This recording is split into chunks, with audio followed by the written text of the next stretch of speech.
Sige lang. O tabi, andyan si attorney. Huwag na lumabas. O, dito. Dito kayo. O, tabi.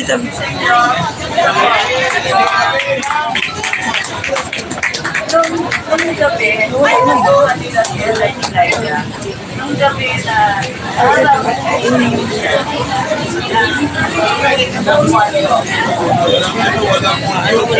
May na kasi process yun. Pwede na naman mababas yung mic na pinapahawak pa yung book.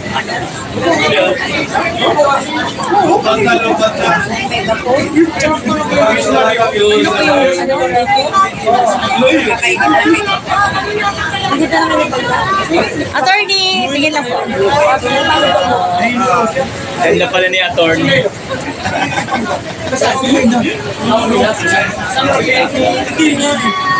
Nag-chat ka lang. Si attorney. magandang gabi. Yan.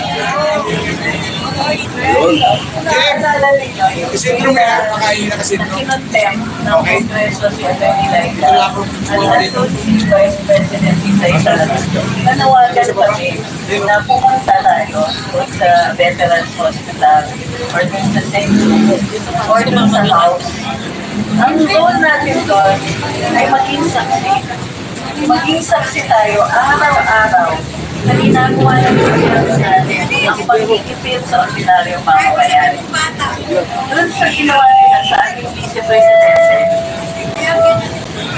nakita natin na kahit na ikaw ay pangalawa sa pinaka-powerful, pangalawa sa pinaka-popular pala siya. Siya yung mas popular pala. Oh my God.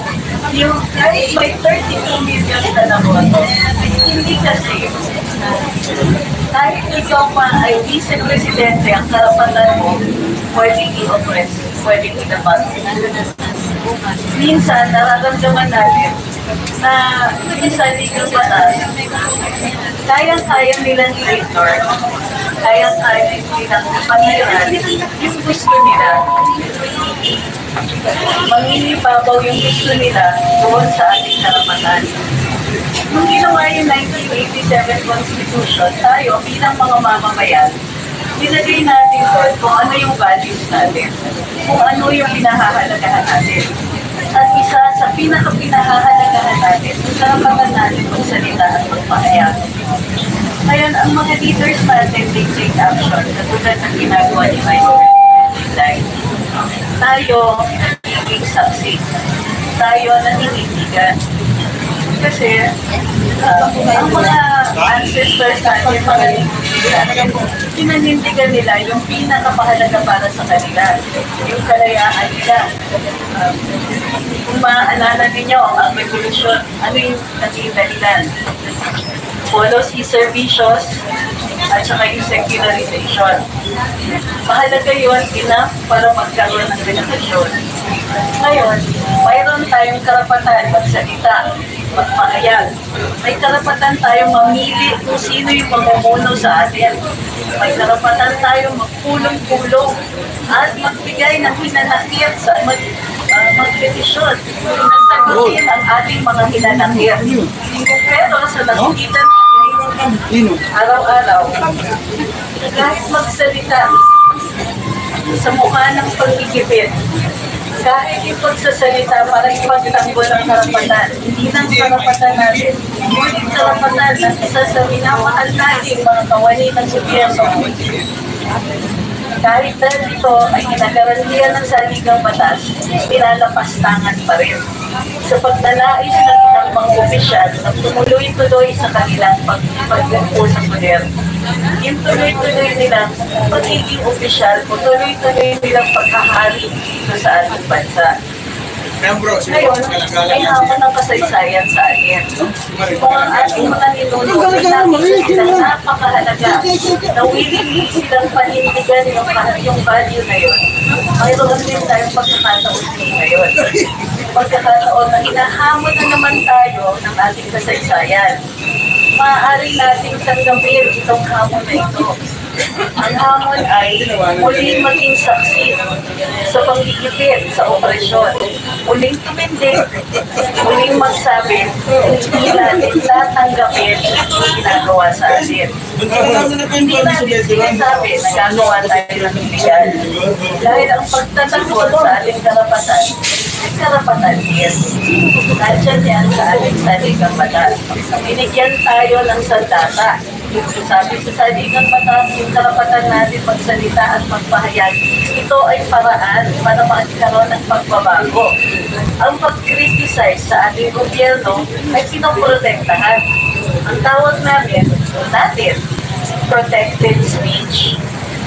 Ibig sabihin, hindi ka pwedeng makulong para doon, hindi ka pwedeng pigilan, at hindi ka pwedeng i-penalize para doon. Parusahan. Dahil tayo ay nag-call out o nag-criticize sa mga opisyalis ng gobyerno na nagmamalabis. Kailangan ba natin, hindi natin kailangan gumawa ng illegal dahil ito, ang pagpupulong ay legal sa ating saligang batas. Pansinin ninyo na dahan-dahan nila tayong pinupusalan. Dahan-dahan nilang pinatatanggap sa atin na ang paglalapastangan nila sa karapatan natin ay gagamitan nila ng dahas. Nakita naman natin yung dahas na ginamit sa ating Vice Presidente. At nakikita din natin na ginagamitan na rin tayo ng batas para mag-impose ng dahas. Ang tawag dito, lawfare. Yung paggamit ng batas para girahin ang sariling tao. Tignan ninyo, kung sandata natin sa saligang batas ang karapatan magsalita at magpahayag, bakit gusto ni Congressman Barbers na magsumbong sa NBI tungkol sa mga ordinaryong mamamayan na nagsasabi ng kanilang hinanakit? Hindi lahat ng ordinaryong mamamayan ay aware dun sa mga limitasyon ng batas. Kung kaya sinasabi ng Korte Suprema, protektado tayo pag nag-criticize tayo sa ating mga opisyalis tungkol sa kanilang trabaho. Pag tayo'y nakakapuna sa ating mga kongresista tungkol sa nagmimistulang pagmamalapit o doon sa tingin natin ay pagmamalapit sa ating mga ordinaryong mamamayan, protected speech yan. Bakit ginagawa nila Congressman Barbers ito sa atin? Kasi nasasaktan sila. Nasasaktan sila sa paggamit natin ng bukod-tanging sandata na ginagawa ng ating saligang batas. Yung ating pagsasalita, minsan kahit yung pag-joke natin sa social media, valid criticism yan. Totoo naman masama yung grammar ng isang kongresista dyan. Sinungaling ba tayo pag sinasabi natin na bakit kayo kung ano-anong sinasabi ninyo na nakakasakit, na nakakabastos, pero yung resource persons, pinupusalan nyo naman. Bakit nyo ba pinapupunta yung mga resource persons ninyo kung yung salita nila ay kukontrolin nyo din? Hindi impormasyon ang hinahanap nila. Gusto nila, yes men. And that, nakikita naman din natin kung paano nila ginigipit yung mga resource persons para magsalita sa mga gusto lamang nilang marinig. So, under attack ngayon, ang ating karapatan magsalita at magpahayag. Kung katatawa naman talaga, ano yun? Bawal tayo tumawa?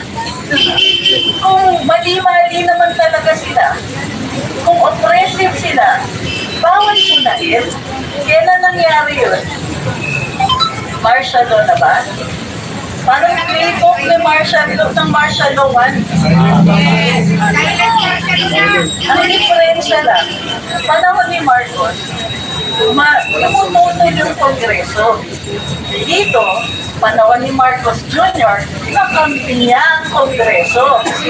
At kung anong ginagawa ng Kongreso sa ating ordinaryong mamamayan, Kung hindi magsasalita ang presidente para ipagtanggol niya ang karapatan natin, bakit pa siya nagpresidente? So, ngayon, parang pinaliliit nila yung tinatawag natin na democratic space. Maliit yung pinaliliit nila yung mga pagkakataon na pwede tayo magsalita at magpahayag kasi ayaw nilang masaktan. Ayaw nilang masaktan at gusto nila tuloy-tuloy yung pag-uupo nila sa kanilang napakalambot na mga upuan. Tama! Na binili ng pera ng taong bayan. Ituloy natin ang kritisismo. Ituloy natin ang diskurso. Ituloy natin yung pagpumuna sa mga kawani ng gobyerno at opisyalis ng gobyerno na nag-e-enjoy sa sweldo na binabayaran natin. Alam nyo, kahit wala kang trabaho, nagbabayad ka ng buwis. Bumili ka ng isang pirasong candy, may buwis yan. Tapos, gumagawa sila ngayon ng panibagong Quint Committee. Naman, Quadcom lang dati, Quintcom na ngayon. Iniimbestigahan daw nila kung bakit mahal ang presyo ng pagkain. Hindi sa Philippines. 2 taon na natin pinapanawagan yan. Tumataas ang presyo ng pagkain pero tuloy-tuloy kayo sa pagkikipit ng Vice President. Anong kinalaman ng pagkikipit kay Inday Sara sa presyo ng bigas na pinangakong 20 pesos per kilo? Bukod pa dyan, sinabi na ni Bibi Inday, alam pala nila na hindi kaya yung 20 pesos kada kilo, pero ipinangako pa rin sa atin. Okay lang pala magsinungaling pag sila, diba? Kung nagkabaliktad at tayo yung nakaupo sa Kongreso at nagsabi silang kaya ang 20 pesos ng bigas, pwede sana natin silang ipakontempt. Yes! Paalala lang, kaya sila nakaupo ay dahil sa atin. Kaya sila may power dahil sa atin. Ang tawag dyan, tayo yung sovereign. Yes. Bakit? Ang mga panahon na may mga hari, ang power nila galing daw sa Diyos. Ngayon sa panahon ng demokrasya, ang power ng Diyos napunta sa tao at ang tao ang nagagawan ng autoridad sa ating mga kawani at opisyalis ng gobyerno. So kung nakaupo sila, gawa ng ating tiwala, paano na yan pag nawalan tayo ng tiwala? Gusto nila, pag nawalan tayo ng tiwala, na-disillusion tayo, tatahimik lang tayo. Hindi pwede. Legal ang paggamit natin ng ating boses, ng ating accounts sa social media. Legal itong nakatayo tayo dito sa tabi ng kalye at nire-reklamo ang tuloy-tuloy nilang operasyon. Habang ginagawa nila yung kanilang pag-ayuda, nawawala ng serbisyo ang gobyerno. Yung ayuda na yan, meron silang pinagkuhaan. At yung pera na pinagkuhaan nila ay dapat ilalaan para sa serbisyo sa taong bayan. After all, it's our money, di ba? Pera natin, i-transfer nila doon from public works, from education, from health, from criminality, from law enforcement, at binigay sa mga congressman para mag-distribute bilang ayuda. Ibig sabihin yan, less ang government services. Bawas ang servisyo ng gobyerno para sa atin. Bawas yung pagkakataon na ma-address ng ating mga kapulisan ang kriminalidad. Mas interesado sila na maglagay sila ng mga pulis na nakabantay sa atin. Kesa nandun sa labas sila at naghuhuli ng mga drug pusher. Tayo pa talaga ang tinusukan. Wala na sila po. Pusher, dahil mismo sila mayawa. Dahil nila yung pusher. So ano na yun ang sinasabi nila? Pag nagsalita tayo, inciting to sedition. Pagka nag-criticize daw tayo sa ating mga opisyales, inciting to sedition, okay.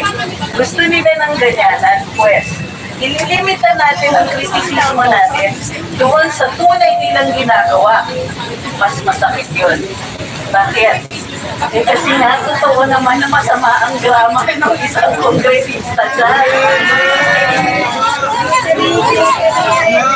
Totoo naman, napikon sila doon sa mga sinasabi natin. Kahit totoo, walang inciting to sedition.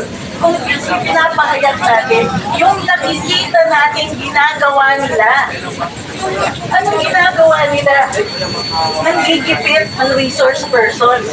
Namimilit ng salita. Namimilit ng sagot. Tignan niyo yung ginawa nila kay Atty. Laika. Ayaw lang nila yung sagot, ipagbiyahe sa Women's Correctional.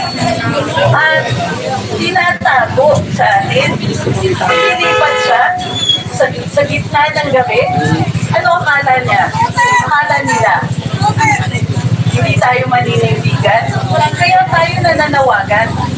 Kaya tayo nagpagpunta ng mga tao sa Congress at sa veterans kasi tayo ang saksi.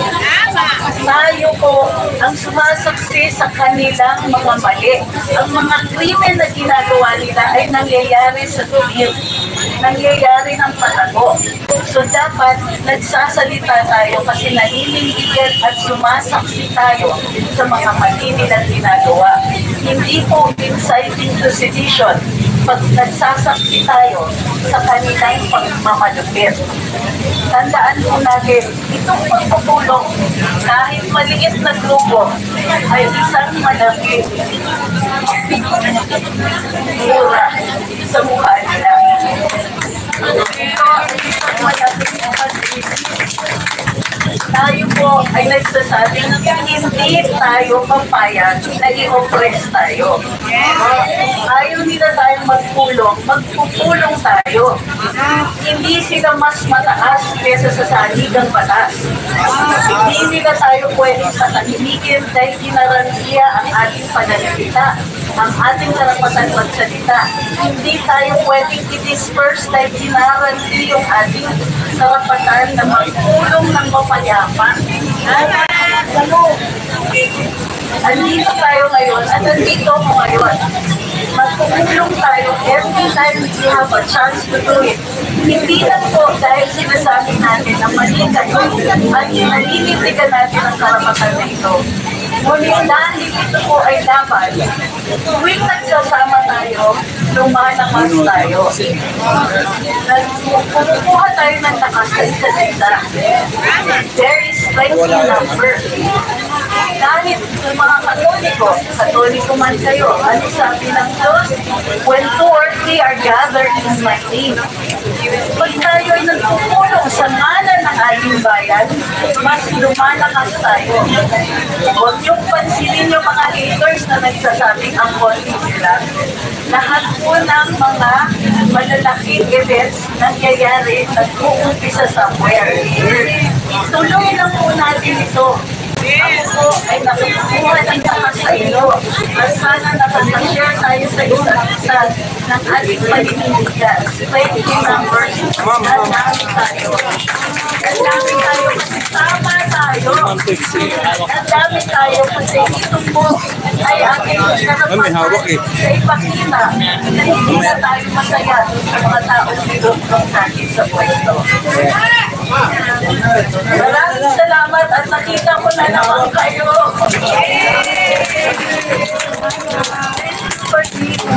Thank you po at namayama ang lahat. Maraming salamat dahil kaya natin ipakita ang mapayapang paninindigan, ang mapayapang pagtutulong, ang pag-exercise natin ang ating karapatan sa isang paraan na legal. At bukod sa hindi tayo nakakaantala, tayo rin po ay nakakapagbigay impormasyon sa ating mga kababayan na posibleng hindi pa aware dun sa mga pangyayari sa paligid at sa gobyerno. Muli, maraming salamat. Ang saya-saya makita kayo.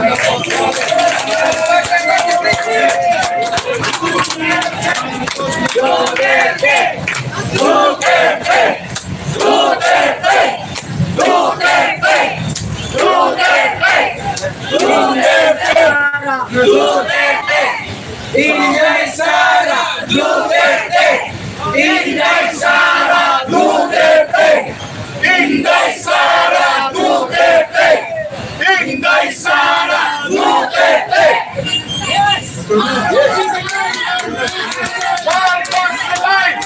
Marcos resign! Marcos resign! Marcos resign! Marcos resign! Marcos resign!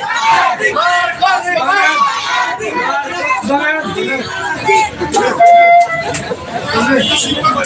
Ayan po, Senator Trixie, nagsalita po at nagbigay inspirasyon sa ating mga Duterte supporters dito. At mga Duterte dito, mabuhay po. At sa lahat-lahat po, ito po yung lingkod. Senator Salvador, lagi po nagsasabi Sa gustuhan ng mga kongresista na ituloy ang impeachment, gagawin nila sa pagpapadaling paraan. Na mayroon po talagang paraan mas mabilis. Normally yan, ang complaint ay dadaan sa Committee on Justice for Determination of Sufficiency, Form, and Substance. Pwedeng i-shortcut yun at dumiretso sa plenaryo. I-endorso ito ng maraming mga kongresista.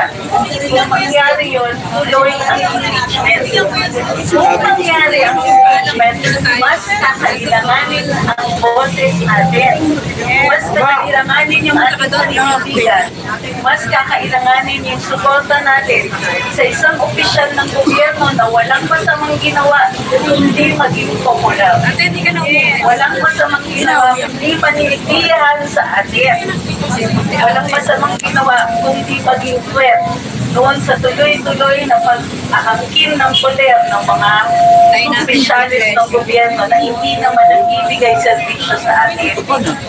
So dahil threat si Inday Sara, yan po ay gagunin nila lahat ng pagkakataon. Nasiraan siya, natanggalin siya sa pwesto, or tanggalin yung ating pagtitiwala sa kanya. Ang attack dito sa ating karapatan magsalita at magpahayag ay para hindi tayo magsuporta kay Inday. Pag wala si Inday at wala si Rodrigo Duterte, tutuloy-tuloy po ang pagbabago nila ng saligang batas. Babaguhin nila ito para tuloy-tuloy silang nakaupo sa pwesto. Yun po ang ultimate goal nila dito. Huwag po natin kakalimutan, nag-umpisa ang lahat ng ito nung na-discover natin na may People's Initiative. So, impeachment, isa lang yan sa paraan para matuloy ang kanilang mga plano na tuloy-tuloy na sila hindi bababa sa pwesto. Yun.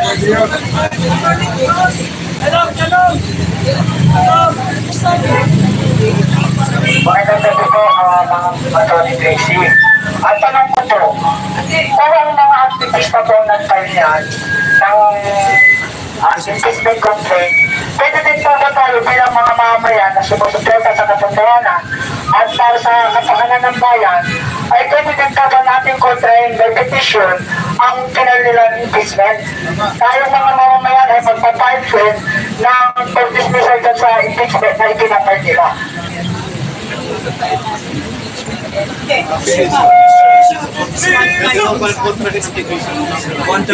Petition. Oh, no? Contra petition. At dito po, paano na yung live dito?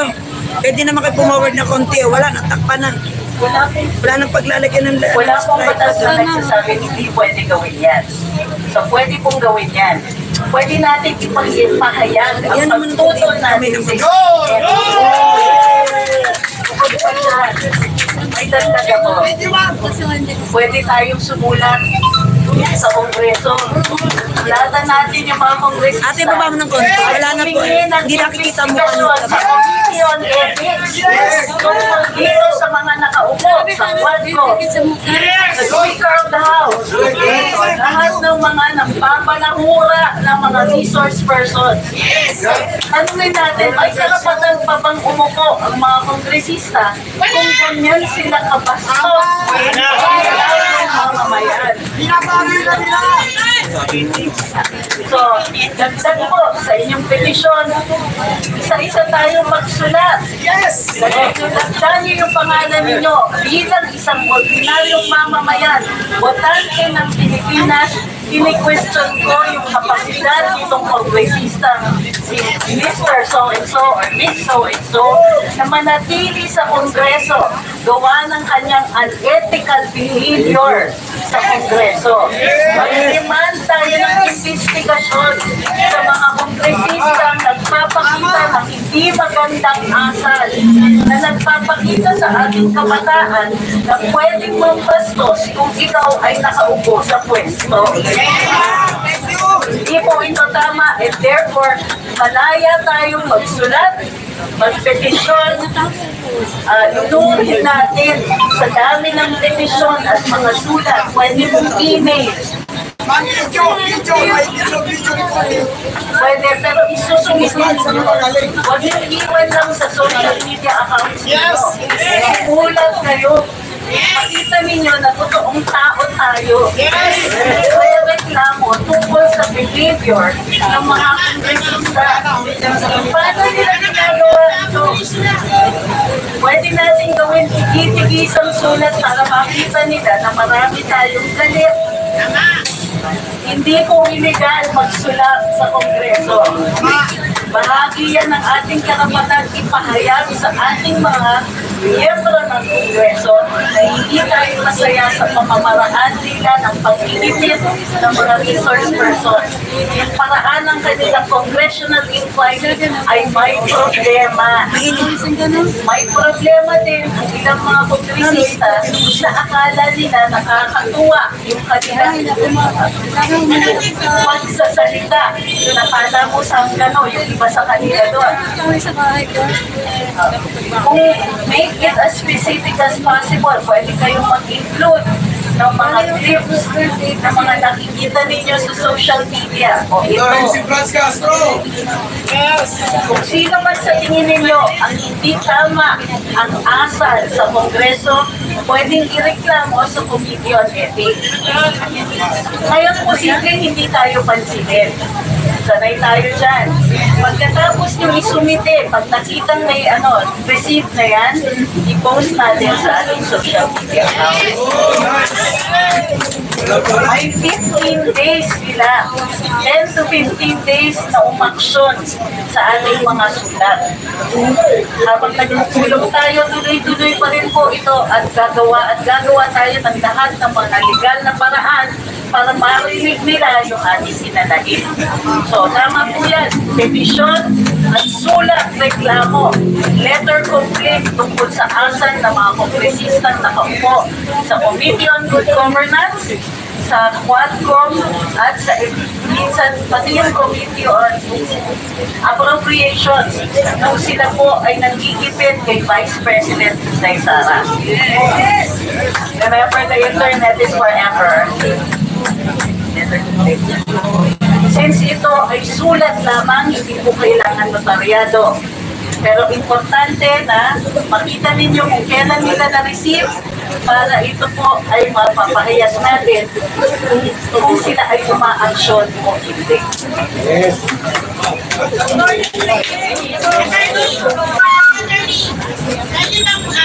Personal receipt or email? Pwedeng email. Pwede din personal. Pwede rin. Pwede po personal. Pa-receive nyo, pa-tatakan nyo.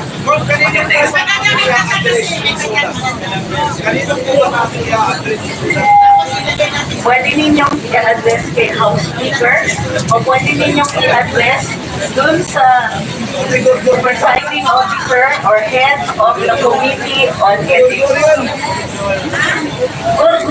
Pero kung may proof kayo na tinanggap at inurgol nila yung salit, yung letter ninyo, pruweba na naman na hindi tayo iniinda.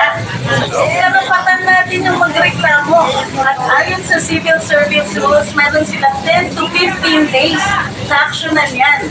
Kung ang ordinaryong kawani ng gobyerno pinaparusahan, pag hindi nila inaksyonan yung mga request natin, pwede bang hindi parusahan yung mga pagreklamo?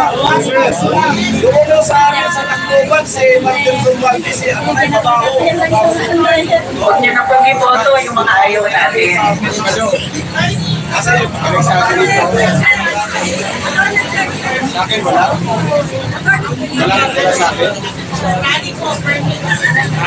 Depende minsan. Kailangan ba ng rally permit? Okay, sinabi na ng Korte Suprema na hindi kailangan ng rally permit kahit saan. Pero, ang purpose kasi ng pagkuha ng permit ay para handa ng mga police at saka local government sa traffic at saka sa mga posibleng mangyari. Pero hindi required yan para maging legal ang pagkulong. Yun nga lang, kapag tayo ay nakaantala na sa daloy ng trapiko, maaari tayong i-disperse. Okay lang yun. Pwede pa tayo magpulong ulit sa ibang araw. Ang hindi lang kailangan ng rally permit ay ang Freedom Park. Meron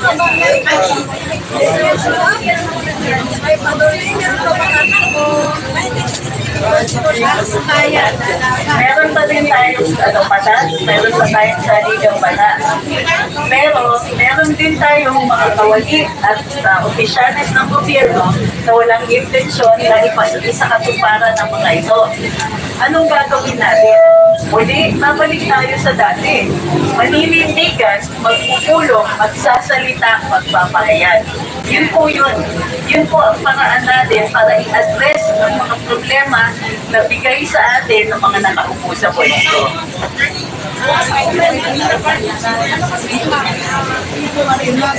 Damit ko kayo din. Lapit din sa atin sa video. Ate, lapit po kayo ate. Nangingigan po ako sino yung mga sa... Luneta tayo, luneta. Hindi po Freedom Park ng Luneta. Ang Freedom Park, iwasan Bonifacio. So, at tingin ko dito yung Pino yata ito ang Freedom Park. Hindi pa ako sure ha. Pero nakalista na kukugel nyo naman kung ano yung mga Freedom Park dito. So, pag Freedom Park, kahit kailan, hindi na kayo pwede i-disperse, hindi tayo pwede i-disperse sa mga Freedom Park. Attorney Trixie Cruz, matanong ko lang so ano po yung komento sa nilabas po nila na manifest of support kay Dr. Marcos. Samantalang po ang inaawin naman at pinabas ko sa Vice President Sara. May statement of support ang mga kongresista sa ating Pangulo. Pero magtatanong tayo, sinabi na ni Pangulo, ayaw niya ng impeachment. Anong klaseng suporta bang ginagawa ng Kongreso kung tuloy nila yung impeachment? Kung hindi nila iniinda yung request ng ating Pangulo na hindi tuloy yung impeachment. So, may naghuhugas kamay, may hindi nagsasabi ng totoo. Ang tunay na ang boses ng tao, yan ang ultimate na katotohanan. Kung ano ang nararamdaman natin sa pamamalakad ng ating gobyerno, kailangan ipahayag yan. Sanay na tayong sinisinungalingan tayo ng ating mga opisyalis. Pero hindi sila sanay na tayo yung nagsisinungaling dahil the voice of the people is the voice of God. Vox Populi, Vox Dei. Hindi lang po ganito yung gagawin natin na pagpupulong. Lahat ng pagkakataon. So yung mga reklamo na formal, yung mga reklamo, lesser complaints, at of course, sa padating na eleksyon, kailangan makilahok din tayo. Iboto natin yung mga susuporta kay Vice Presidente. Yung mga gagawa ng tama. Yung ibabalik yung pera ng bayan na ginagastos para sa bayan. So, wag natin payagan din na dayahin tayo sa eleksyon. Isa pa yun, manindigan at sumaksi. Pag sila po ay nandadaya na sa atin, maging saksi, magsumbong, magreklamo, magingay. Ang krimen nangyayari na sa pagpatago, hindi na huhuli. Huhulihin natin sa simpleng paraan ng pagsasaksi. May citizen journalism na ngayon. May internet. Nabigyan tayo ng isang malaking sandata para labanan yung pagpapahirap sa atin at pagmamalupit ng ating mga opisyales. Kung hindi pa rin yan mag-work para sa atin, tuloy-tuloy ang paninindigan, kailangan natin magparami. Kailangan natin ipakita. Kaya nga nagpapasalamat ako sa inyo. Nandito kayo. Ibig sabihin, you walk the talk. Hindi lang po kayo nagsasalita. Ginagawa ninyo. Pumupunta kayo dito. Tumitindig bilang saksi sa kasaysayan. Saksi sa pagmamalupit ng ating mga opisyales. Saksi na tunay ng ninanakawan tayo. Asa ng mga servisyo? Bakit? Magiging masaya ba tayo hindi, masaya sana tayo kung tama yung paggastos. Kung nakikita natin na kahit hindi sila parating successful, mayroon silang attempt man lang pababain yung presyo ng pagkain. Tubig, kuryente, internet, transportation, health services. Nasaan yung pinangako ninyong trabaho? Punta kayo na punta sa abroad, sabi ninyo. Foreign direct investments para may trabaho. Nasaan na? Ilang billion ang ginastos? Nasaan ang Maharlika funds? PBIC, nasaan na? Nasaan na yung Better More? Wala! Bakit pinatigil ang friend? Mga friend, PNR pinatigil, Mindanao Rail pinatigil. Nag-slow down yung pag-expand ng PNR to the north. Ano nangyayari? Bakit tinatanggalan ng pondo? Correct. Ang pondo ka, napunta ba sa ayuda? Kasalanan ba? Kasalanan ba sa katasyon nila na hindi na ayun na ginawang tagal ng mga kasalanan ba? Sa bulsa dito. Napunta sa akap. Ayuda na ayuda. Kasalanan nila sa taong bayan yung pagbawas ng servisyo, pagbawas ng mga karapatan. This is something they owe to us. Pag sinabi natin may obligasyon sila, pwede natin i-demand sa kanila yung obligasyon na yun. They-fulfill nila yun. Wala man lang silang tinanong sa atin kung kailangan natin yung ayuda na binibigay nila the way they are giving it now. Hiningi natin, friend. Hiningi natin serbisyo. Hiningi natin mabilis na responde pagdating ng kalamidad. Hindi yung wala tayong magagawa, it's the weather. Pinasasabi nila. Sabihan nila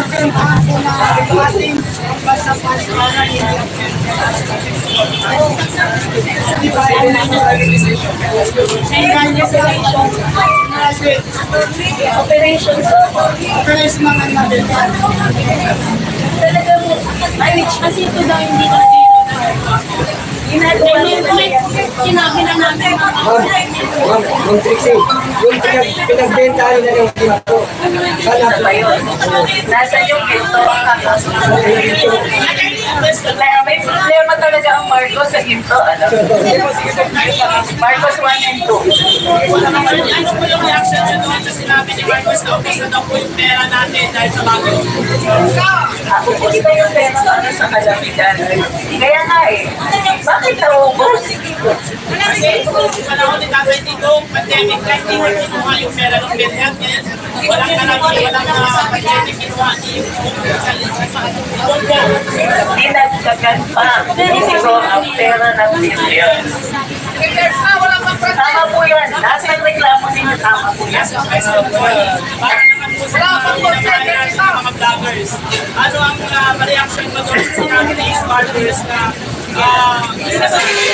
mga vloggers natin na naglalabas ng kanilang saban para sa kanila. Malagyan tayo ng karapatan. Marcel, wala ba ito? Tandaan yung nangyari ng Marcos 1, Marcos Sr. May mga journalist matatapang, nagsasalita, nagpapahayag, pinakukulong nila. Nung nag-declare ng martial law, kasama yung mga mamamahayag na kinulong, kasama ng mga political dissidents. Ngayon, Marcos 2, vloggers na malaking media, huwag tayong Lalaban bumayag. kami! Ay! Lalaban tayo! Laban tayo! Karapatan ang magsalita, magpahayag, karapatan ang vlogger ang mag-vlog. Wala tayong maling ginagawa. Ang hikayat lang namin bilang mga abogado na nandito, ilimita, lagay natin yung kinanakit natin sa ginagawa nila sa pwesto. Pati yung tingin natin, halimbawa, yung ginagawa ng mga kongresista sa kongreso, yung panggigipit nila kay Inday Sara, yung pangbabastos, yung pagpipilit kung ano ang sasabihin ng mga saksi, bawal po yun.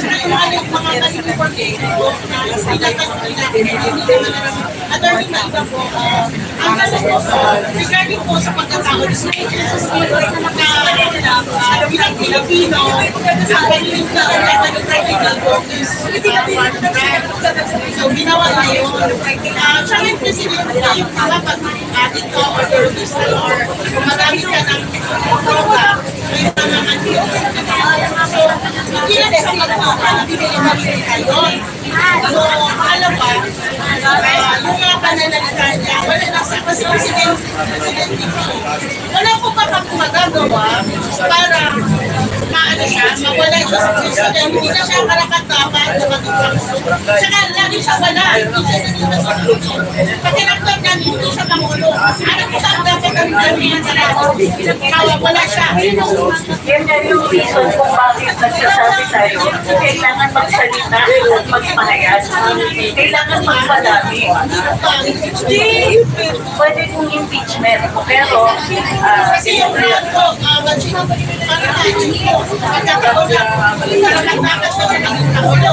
talaga makalinis siya, hindi siya kaya nga po, mag-uumpisa tayo sa karapatan magsalita at magpahayag. Kailangan muna, marami tayo. Mag-clamor ang marami para sa investigasyon doon sa state of health. Kasi sabi sa Saligang Batas, kapag may sakit ang presidente, kailangan ilabas yan. Hindi pwedeng sikreto ang sakit ng presidente. Kung ang issue ng droga po ay issue ng health. And therefore, pwede tayong mag-iman na ipahayag ng Malacanang ang tunay na estado ng kalusugan ng presidente. Magpapirma na lang tayo bilang milyon ng pirma. Tapos Pwede rin naman yun. Maganda yun. Pwede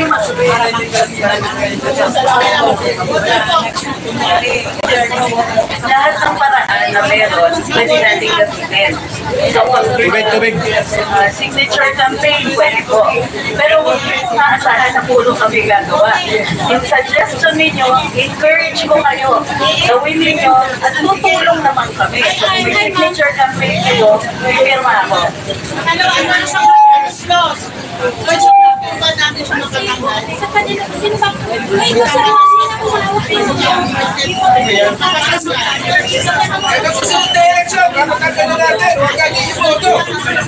Dapat hindi siya iboto ng mga taga-taktawan. Malagyan lang. Sa malagyan. Malagyan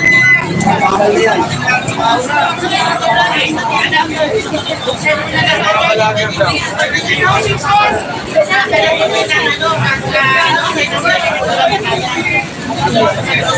Kaya gusto mo kumain tayo yung ano. Gusto ko kumain yung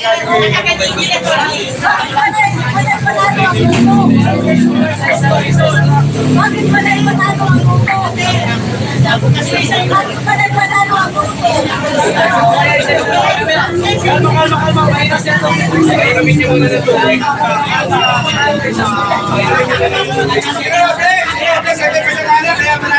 Kaya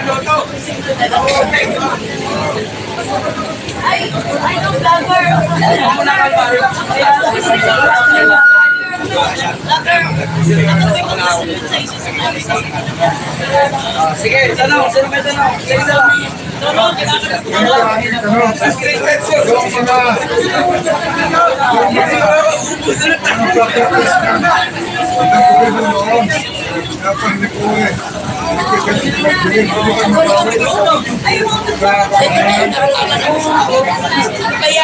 Tinatanong ni Sir, ang mga Ate! pinenta ng gobyerno ay mababawi natin mga mamamayan. Excuse me po, naku po, paano na yan? Unahan na lang tayo sa mukha. Ganda, tinatakpan na din daw naman eh. Hindi rin kami pagbenta, pwede pagbenta. Wala na po talagang, mukha niyo po nakikita, ma'am. Ang masasabi ko, nasan yung pera ng loto?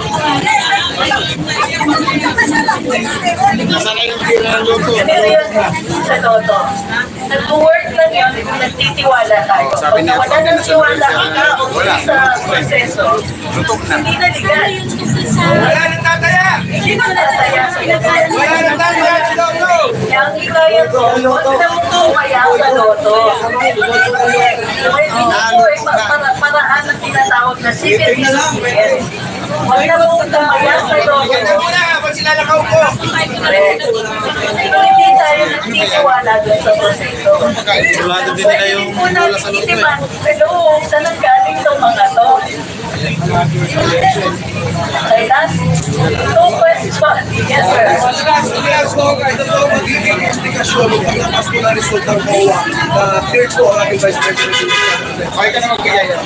Ano modify the opinion ng COA? Ako tayo nga rin ano, allegation. Medyo complicated. Bigay mo na yan. Hindi ibig sabihin doon na yung notice of disqualification ay resolved na.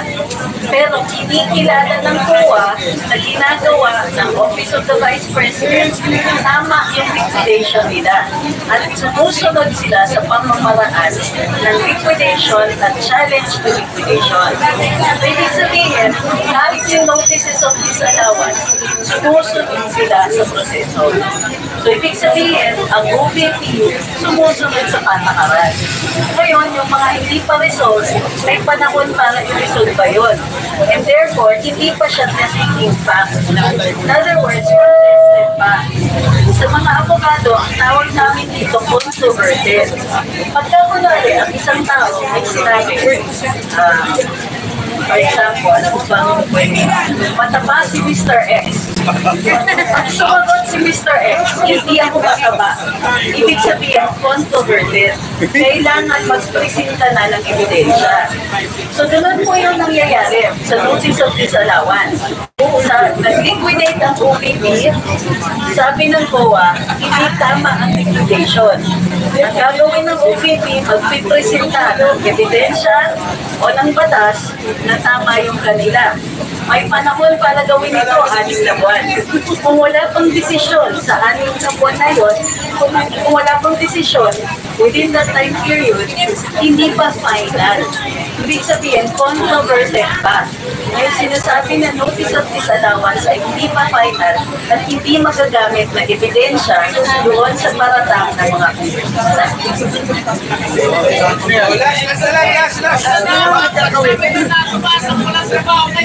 Doon magbigay.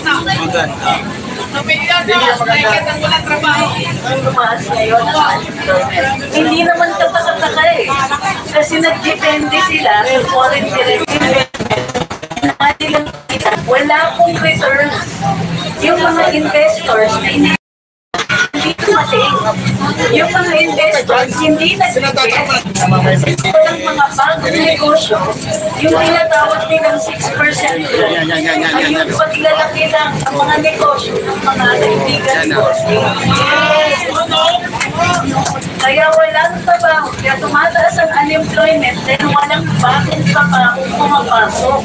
Walang bagong negosyo. Hindi lumalaki yung ibang mga negosyo at itipid pa yung iba. So yun po yun. Nung pinangako foreign direct investments, di nangyari. At Hinuloko nila tayo tungkol sa growth. Oo, may 6% growth. Pero nararamdaman ko yun? Hindi. Humina yung peso, hindi naman nila pinapansin. Ang mga OFWs, ramdam nila yung pagtataas ng presyo dito sa Pilipinas.